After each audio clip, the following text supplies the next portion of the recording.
ka soo tago ma habboonayn in halkan la soo taago iyadoo dad iga habboon ay joogaan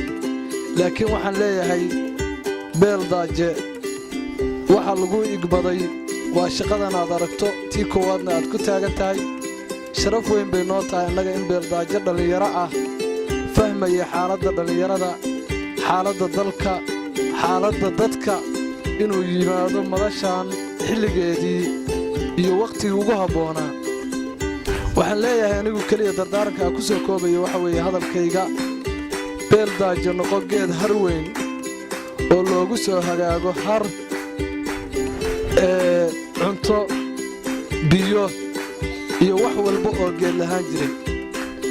boqolkii isu keeni lahaa ummadda Soomaaliyeed tan ay isugu keeni kardhana waa tallaabada aad caawa qaaday oo inaad qofkii wax qabtana u mahad celiso kii wax qabadkiisu gaabiyena aad ku dardargeliso wax qabadkiisa kulana dardaaranto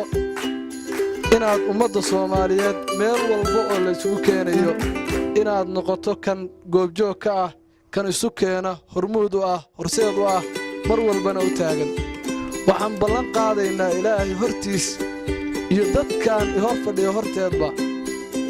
dhalinyaradu inay diyaar u tahay inay jawlo nabadeed qaado aynan ahayn kuwa qoriga rida kuwa cuqdada qabiil qaba kuwa saldanada gaarka ah ee reerka u xaniban nin walba oo suldaana ay ka amar qaadan doonaan yihiin kay cimaamateen nin kastoo dhalinyaro ah kii odaya iyo kii cuqaal ah iyo kii wax u tara bulshadaba kulli way ogsoon yihiin waxaan ballan qaadaynaa